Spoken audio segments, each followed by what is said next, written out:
বিসমিল্লাহির রহমানির রহিম নাহমাদুহু ওয়া নুসাল্লি আলা রাসূলিহিল কারীম আম্মা বা'দ। আজকের এই মজলিসে আমরা ইনশাআল্লাহ হজের ফজিলত ও গুরুত্ব নিয়ে আলোচনা করব। হজ ইসলামের একটি ফরজ বিধান।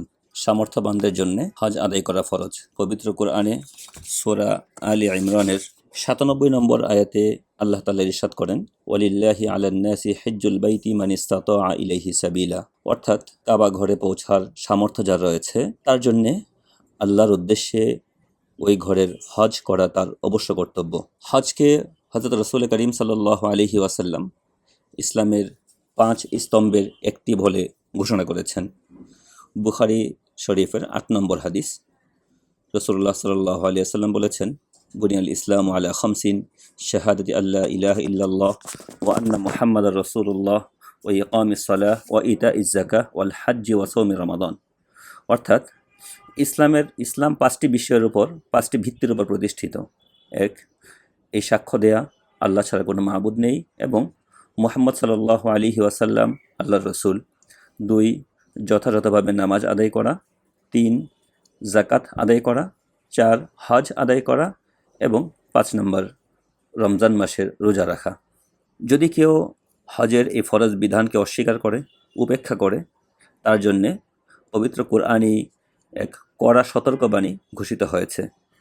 যে আয়াতে আল্লাহ রাব্বুল আলামিন হজ ফরজ হওয়ার কথা বলেছেন, সেই আয়াতের শেষাংশেই তিনি আরও বলেন, ওয়ামান কাফারা ফা ইন্নাল্লাহা গনিয়্যুন আনিল আলামিন। অর্থাৎ কেউ যদি প্রত্যাখ্যান করে তবে সে জেনে রাখুক, নিশ্চয়ই আল্লাহ বিশ্বজগতের মুখাপেক্ষী নন। এই যে আল্লাহ তাআলার কথা, সে জেনে রাখুক, নিশ্চয়ই আল্লাহ বিশ্বজগতের মুখাপেক্ষী নন। এর চেয়ে আর কড়া সতর্কবাণী কী হতে পারে? হজ একটি প্রেমসিক্ত ইবাদত। প্রেমিক বান্দা বহু দূরের পথ পাড়ি দিয়ে মহান প্রভুর ডাকে সাড়া দিয়ে ছুটে যায় কাবা প্রাঙ্গণে। যার সামর্থ্য আছে ইসলামী শরীয়তের বিধান মতে তার জন্যে জীবনে একবার হজ আদায় করা ফরজ। কিন্তু জীবনে একবার হজ পালন করা এ তো আইনের কথা। যেহেতু একবার হজ পালন করা ফরজ, তাই পরবর্তী জীবনে সে যদি আর হজ পালন না করে তাহলে এই জন্য তাকে কোনো প্রকার জবাবদিহির মুখে পড়তে হবে না, তার কোনো গুনাহ হবে না। কিন্তু যেহেতু হজ প্রেম ও ভালোবাসার একটি প্রকাশ, প্রেম ও ভালোবাসার পরীক্ষা বান্দা দিয়ে থাকে হজের মাধ্যমে, একটি প্রেমসিক্ত ইবাদতই হজ। তাই প্রেমিক বান্দা যখনই সুযোগ পায় তখনই সে ছুটে যায় প্রেমাস্পদের দরবারে, প্রেমাস্পদ প্রভুর সেই ঘরের দর্শনে সে ছুটে যায়। সে নিজেকে নিবৃত রাখতে পারে না। কখনো হজের নিয়তে, কখনো উমরার নিয়তে সে বারবার যায়।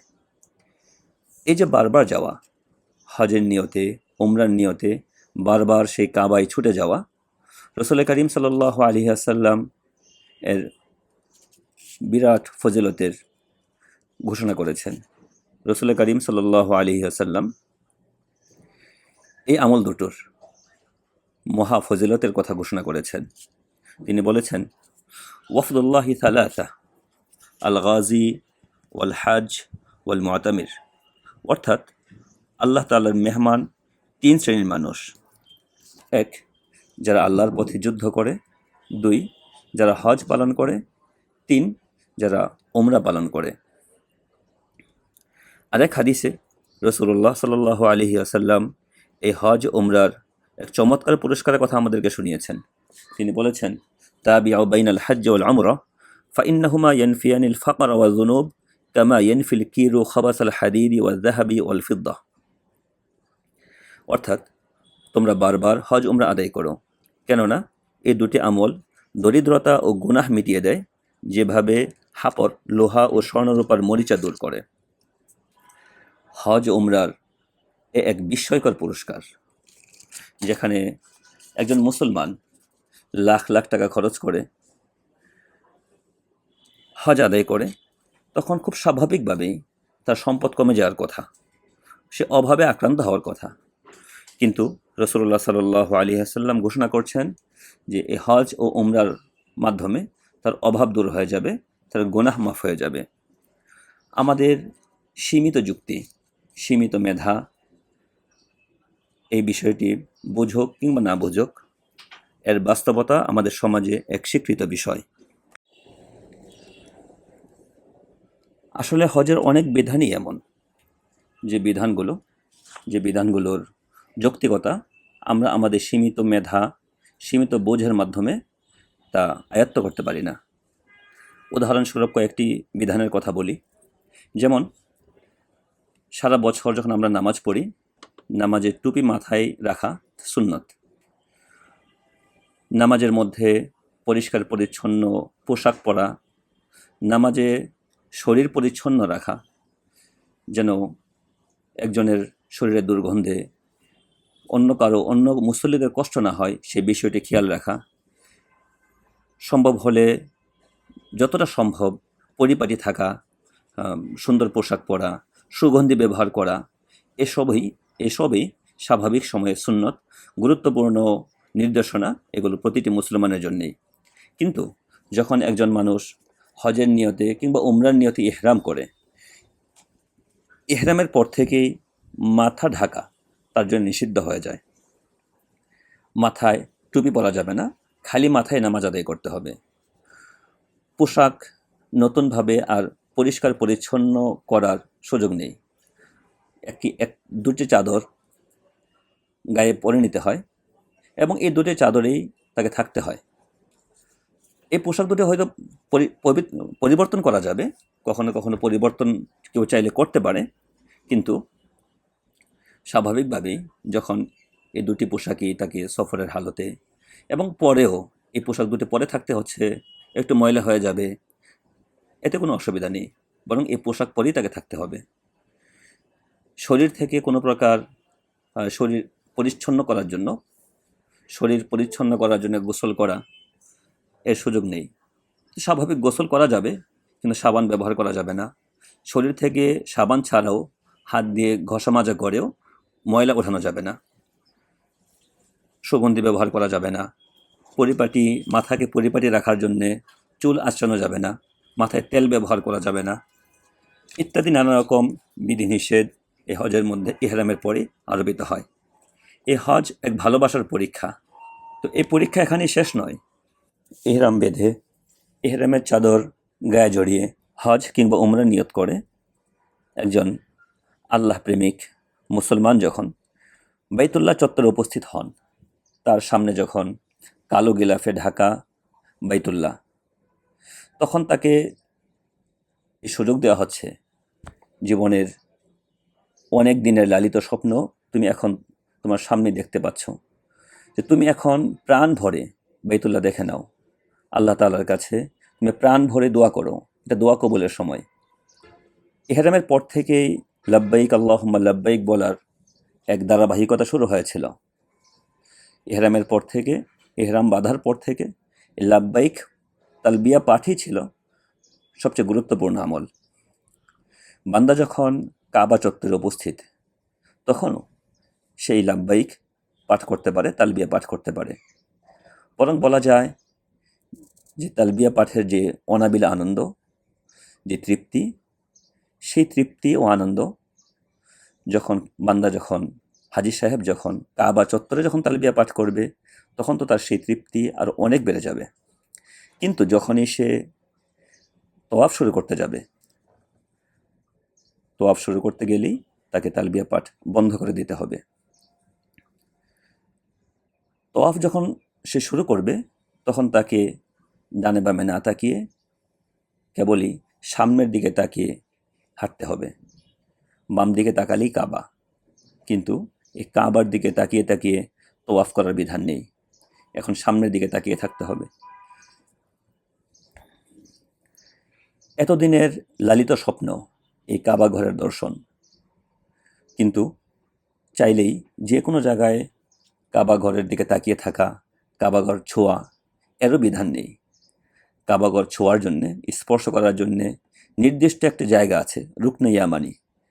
তওয়াফের সময় এই রুকনে ইয়ামানিতে স্পর্শ করতে হয় হাত দিয়ে। আর এরপরের আরেকটি কোণা, যে কোণায় হাজরে আসওয়াদ বা কালো পাথরটি রাখা আছে, সেই কালো পাথরে যদি সুযোগ হয় তাহলে চুমু খাওয়া, অথবা হাতে স্পর্শ করে হাতে চুমু খাওয়া, তাও যদি সম্ভব না হয় তাহলে দূর থেকে হাতে ইশারা করে হাতে চুমু খাওয়া। এভাবেই তোয়াফ চালিয়ে যেতে হয়।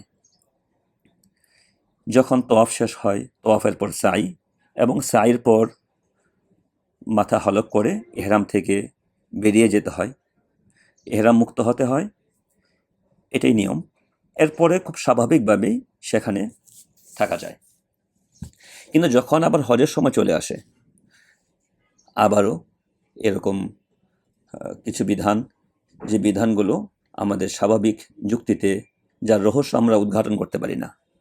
যেমন যখন হজের সময় শুরু হয়ে যাবে, 8 তারিখ, জিলহজ মাসের 8 তারিখ থেকেই হজ শুরু হয়ে যায়। নিয়ম হলো জিলহজ মাসের 8 তারিখে সকালবেলা মক্কা থেকে মিনায় চলে যেতে হয়। যদিও এখন অনেক হাজি সাহেবদেরকেই জিলহজ মাসের 7 তারিখ রাতেই মিনায় নিয়ে যাওয়া হয়। কিন্তু এই যে মক্কা থেকে মিনায় চলে যাওয়া, মক্কা মুকাররমায় 1 রাকাত নামাজ পড়লে অন্য জায়গার 1 লক্ষ রাকাত নামাজের সওয়াব হয়।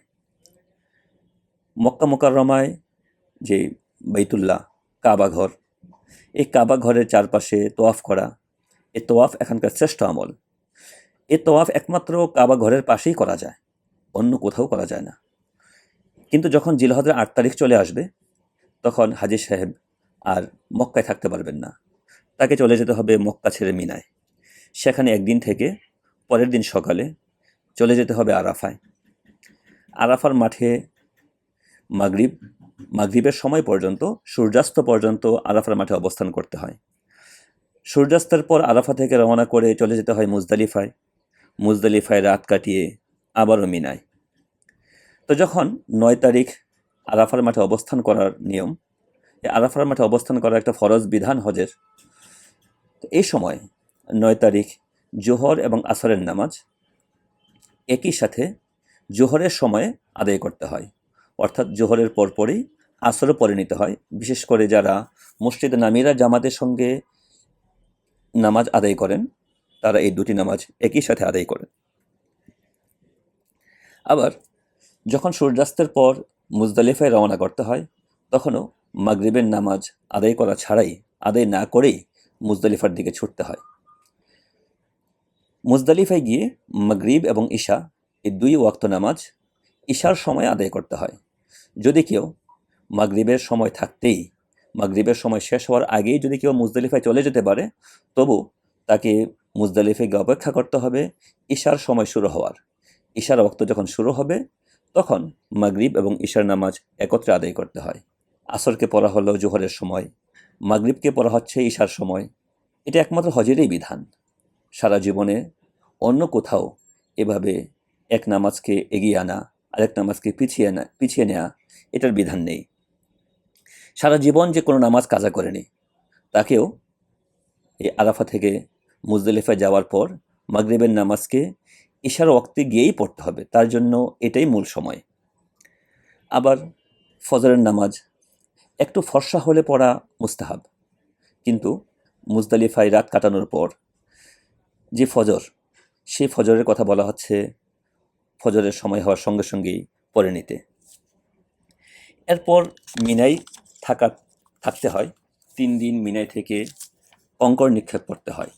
হজরত ইসমাইল আলাইহিস সালামকে শয়তান ধোঁকা দিতে চেষ্টা করেছিল, তো সেই স্মৃতিকে ধারণ করেই 3টা স্তম্ভে কঙ্কর নিক্ষেপ করতে হয়। আরেক আজব বিষয়, লক্ষ লক্ষ হাজী সাহেবের কোটি কোটি কঙ্কর, এগুলো যায় কোথায়? কিন্তু এটাই বিধান, এখানে কঙ্কর নিক্ষেপ করতে হয়। এরপর 3 দিন এখানে থেকে ফিরে যেতে হয় মক্কা মুকাররমায়, এবং এর মধ্য দিয়ে হজ শেষ হয়। এক বিবেচনায় দেখলে তো হজ, ইহরামের পর তওয়াফ, সাই, আরাফা, মিনা, মুজদালিফা অবস্থান, কঙ্কর নিক্ষেপ, এই তো। এই বিধানগুলো এমন নয় যে আগে থেকে খুব শিখে নিতে হবে, খুব প্রশিক্ষণের প্রয়োজন হবে, এগুলোর জন্যে অনেক দোয়া দরুদ মুখস্থ করতে হবে, বিষয়টি এরকম নয়। হ্যাঁ, যদি কেউ হজের এই বিধানগুলো, তওয়াফ, সাই, আরাফা, মুজদলিফা অবস্থানের সময় সে যতটা আল্লাহ তাআলার কাছে দোয়া কান্নাকাটি করবে, যতটা বেশি ইবাদত বন্দেগীতে কাটাবে, তার এই আমলগুলো বা এই আমলগুলোর সময় সে ততটা আল্লাহর অধিক কাছাকাছি থাকতে পারবে, সে তো আরেক কথা। কিন্তু যদি কেউ কোনো দোয়া সে এই জন্য মুখস্থ না করে, তবু তার হজ আদায় হয়ে যাবে যদি সে তার সাথীদের সঙ্গে শুধু থাকে এবং তারা যেভাবে যা কিছু করে। একজন হাজির সাহেব যদি কিছুই না জানে, তাদের দেখা দেখি একই এই কাজগুলোই করে। যখন আরাফায় যাওয়ার তখন আরাফায় যায়, যখন মিনায় যাওয়ার মিনায় যায়, যখন বাইতুল্লাহর তোয়াফ করার কথা বাইতুল্লাহর তোয়াফ করে।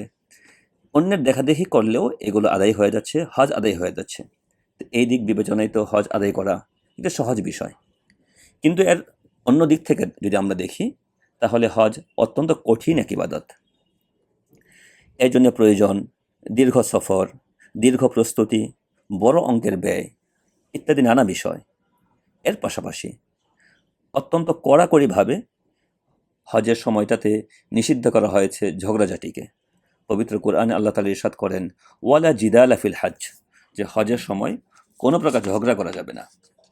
তো এভাবে নিয়ম মেনে যে হজ আদায় করতে পারে, হজের সফরকে যে গুনাহ থেকে মুক্ত রাখতে পারে, তার হজকে বলা হয় মাবরুর হজ।